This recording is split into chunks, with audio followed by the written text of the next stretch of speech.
Unsure of your dream? Study abroad destination? Clear your doubts. Videsh Consult. Call 9676502888.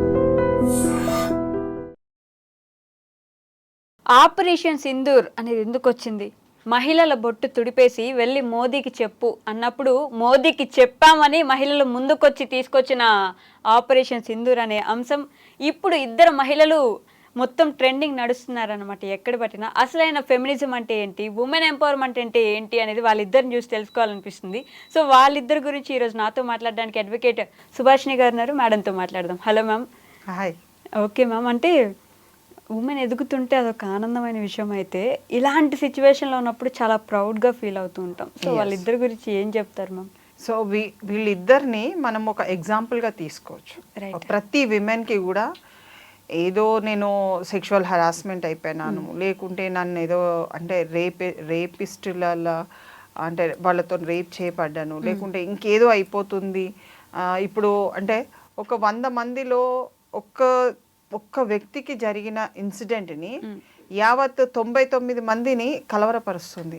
నేను బయటికి వెళ్ళాలా వద్దా, నేను బయటికి వెళ్ళి పని చేసుకోవాలా వద్దా, పని చేసుకుంటే నాకు ఎన్ని ఇబ్బందులు అవుతుంది, ఇవన్నీ కష్టపడడం కంటే సపరేట్ ఇంట్లో కూర్చుంటే అయిపోతుంది కదా అన్న ఒక ధోరణి వస్తుంది. చాలా మంది కూడా వర్కింగ్ చేసిన వాళ్ళు విమెన్ కూడా జాబ్స్ని బంద్ చేసి మెన్ హరాస్మెంట్ సమ్వేర్ ఎల్స్ అంటే 100 మంది మీద హరాస్మెంట్ ఉన్నది అన్నది కాదండి, ఎవరో 10 మంది మీదనో లేకుంటే 5గురు మీదనో లేకుంటే ఒక్కరి మీద ఉన్న హరాస్మెంట్ని, మెన్ హరాస్మెంట్ని, కొంతమంది మెన్ చేసే హరాస్మెంట్ని, కొంతమంది పురుషులు చేసే హరాస్మెంట్ని అది మనం మనసుకు తీసుకొని మన జీవితం అంతా నాశనం చేసుకోవడానికి కొంత అంటే ఈ మధ్య కాలంలో ఎక్కువ చూస్తున్నాం. ఈ 1-2 ఇయర్స్లో కానీ ఇంకెక్కువ చూస్తున్నాం మనం. అందులో ప్రయోజనం ఉందా లేదా అన్నది ఈ యొక్క యుద్ధ వాతావరణంలో ఒక ఇద్దరు మహిళలు వాళ్ళ యొక్క ప్రతిభని చూపిస్తున్న ఆ తరుణాన్ని మనం గుర్తు తెచ్చుకోవాలి. ఎక్కడైనా కానీ మనకు ఒక ఊరాట కలుగుతుంది. ఎందుకంటే యుద్ధం అని అంటే ఆషామాషి జోక్ కాదు. మనం ఆ యుద్ధంలో గెలుస్తామా లేదా అన్నది కూడా తెలియదు, మన ప్రాణాలు కూడా పోతాయి అన్నది కూడా తెలియదు.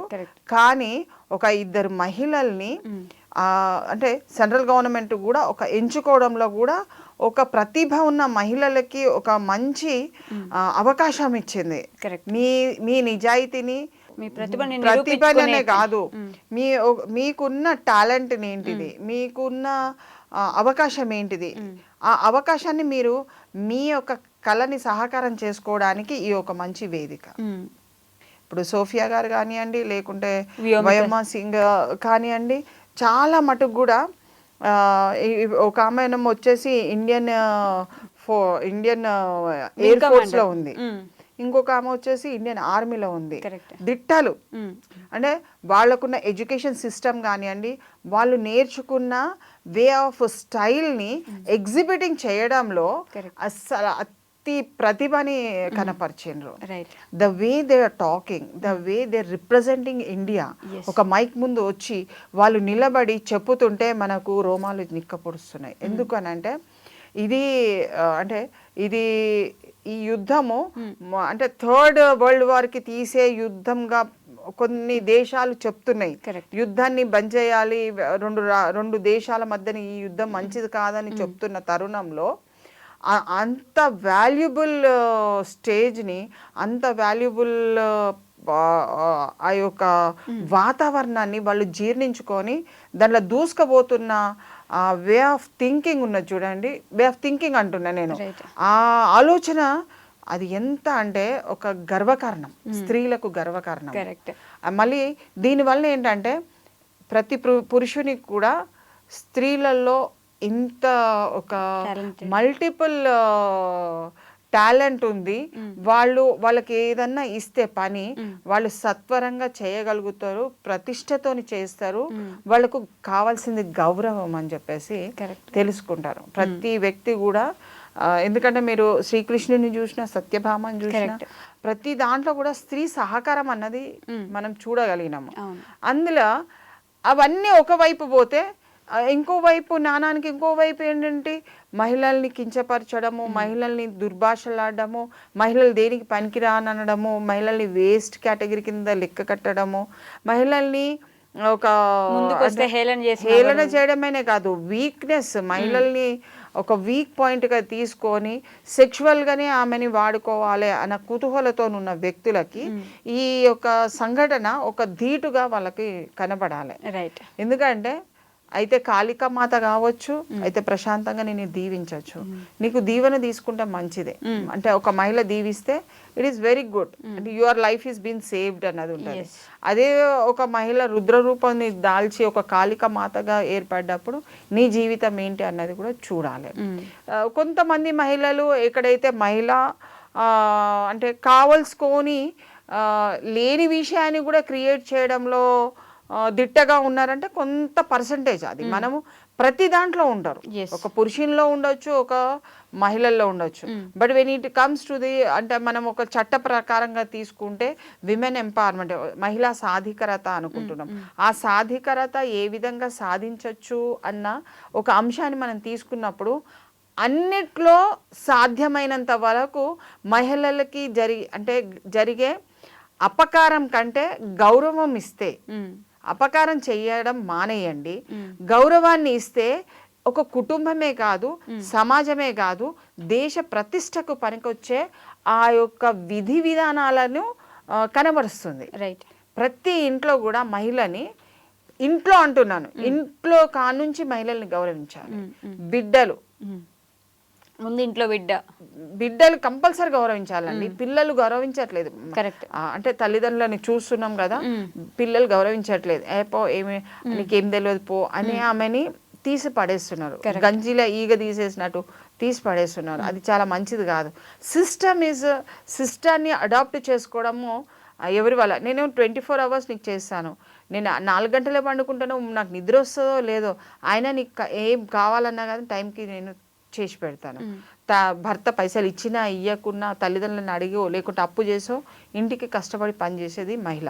అక్కడ భర్తలు పనిచేస్తున్నారు, తండ్రులు పనిచేస్తున్నారు, అది వేరే విషయం.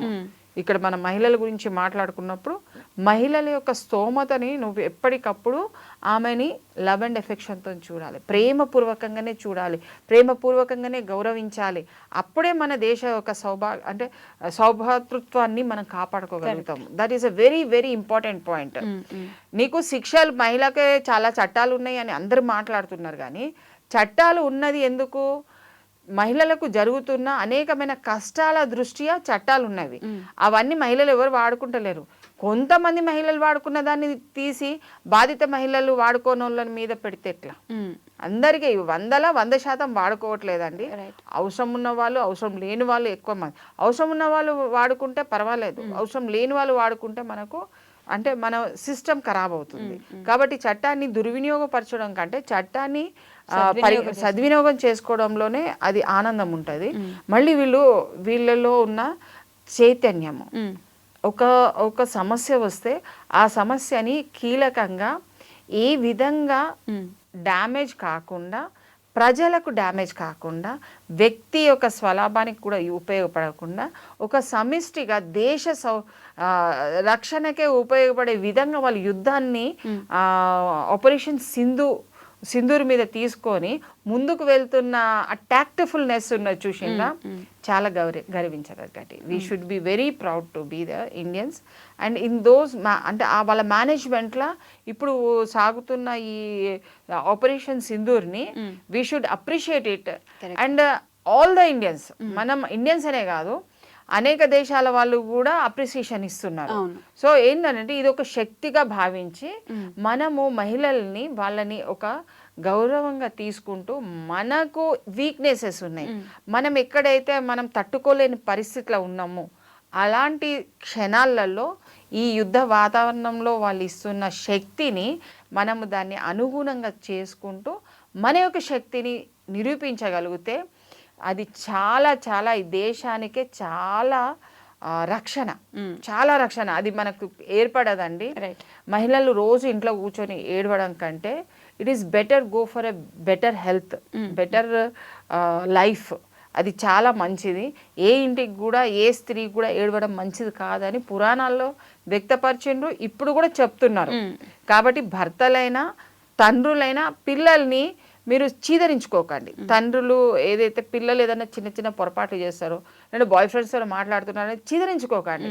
You love them, take care of them. వాళ్ళని దగ్గర తీయండి. ఏం కావాలా బిడ్డ, ఏంటిది, వాళ్ళు వాళ్ళతోని వెళ్ళిపోవడం కానీ, అంటే లేచిపోవడం కానీ అలాంటివి చేయకుండా మీరు కాపాడుకోగలగండి, బాగుంటుంది. మీరు ప్రేమతోని వాళ్ళని ఆదరించినప్పుడు ఆ మహిళ ఎవరైతే ఏ ఇంట్లోనైతే ఆ మహిళ ఉంటుంది, డెఫినెట్గా షీ విల్ బి బౌండింగ్. ఆమెను చూస్తేనే ఒక చిరాకు పడ్డము, ఆమెని వ్యతిరేకించడము, ఆమె ప్రతి విషయంలో ఆమెకు వ్యతిరేకాన్ని ఆమె చూసినప్పుడు ఆమె ఈ తల్లిదండ్రుల దగ్గర నుంచి దూరం వెళ్ళిపోదలుచుకున్నది. సో అలాంటి సిచ్యువేషన్స్ రాకుండా ఒక బిడ్డని కాపాడుకోవాలి. ఒక భార్య ఇంకొక అక్రమ సంబంధానికి పోకుండా ఉండడానికి, ఇంకో వ్యక్తి ఆమెని లోబర్చుకునే పొజిషన్లో ఆమెని సంఘర్షణలోకి నెట్టుతున్న సమయంలో కూడా నీ భార్యని నువ్వు ప్రేమతోని చూసుకొని ఆమె నీ పిల్లలకు నీకు రక్షణగా ఉండేటట్టే ఆమెని తీర్చిదిద్దుకోవాలి. ఆమెని అటువైపు లాగుతున్న వ్యక్తులని శిక్షించడానికి నువ్వు ప్రయత్నం చేయాలి తప్ప ఆ వ్యక్తి మీద పెట్టి ఈమెను తిట్టడం వల్ల ఏం లేకున్నా కానీ ఆ వ్యక్తిని పెట్టి తిట్టడం మూలాన థర్డ్ పార్టీకి బెనిఫిట్ అవుతుంది. దానికి సంబంధించింది మనం చాలా చూసినాం. పిల్లల్ని కూడా చంపేసిన సందర్భాలు ఉన్నాయి. సో దాన్ని మనము దృష్టిలో పెట్టుకొని మన పిల్లల్ని మనం జాగ్రత్తగా చూసుకోవాలి. భార్య స్థానంలో ఉన్న, తల్లి స్థానంలో ఉన్న తల్లిని కూడా కాపాడుకోవాలి. ఆస్తుల కోసం తల్లిని చంపవలసిన అంత అవసరం లేదు. అలా అంటే మహిళల్ని ఎక్కడెక్కడ రక్షణ చేసుకోవచ్చో మనము ఈ వాతావరణంలో చాలా మటుకు గమనించాలి. ఈ యొక్క స్థితిగతులను మెరుగుపరచడానికి యుద్ధంలో వీర వనితలుగా నిలుస్తున్న, ఎందుకంటే అప్పుడు ఝాన్సీ లక్ష్మీబాయి కానివ్వండి, రుద్రమ్మదేవి కానివ్వండి, చాకలేయలమ్మ కానీ ఇంకా ఎంతో మంది మహిళల్ని మనం ఉదాహరణ తీసుకున్నప్పుడు ఈ వైమానిక ఈమె వీళ్ళిద్దరిని కూడా మనం ఉదాహరణ వాళ్ళని కూడా మనం ఉదాహరణ తీసుకొని ముందు కనుక వెళ్ళినట్టయితే డెఫినెట్గా మహిళలు శ్రేయస్కరంగా, మహిళల యొక్క స్వాలంబన అన్నది తప్పకుండా అభివృద్ధిలో. Okay ma'am, thank you so much. నిజంగా ప్రస్తుతం ఉన్నటువంటి సమాజం దేనికి ప్రయారిటీ ఇస్తుంది? ఆర్థిక సంబంధాల చుట్టూ మాత్రమే తిరుగుతోంది. మళ్ళీ ఎన్నికలంగానే చాలా విరక్తి కలుగుతున్నాం. మంచి అనిపిస్తుంది కదా, లేడీస్ కూడా ఛాలెంజింగ్ జాబ్స్ చేసినప్పుడు చాలా బాగుంటది. ట్రాఫిక్ అసిస్టెంట్స్ గా నియమించిన ట్రాన్స్జెండర్స్ అందరితో సాల్యూట్ చేయించుకుంటున్నారు. ఫుడ్ డెలివరీ ఇవ్వటానికి వెళ్ళినటువంటి డెలివరీ బాయ్ అనిల్ పై కళ్ళ ముందు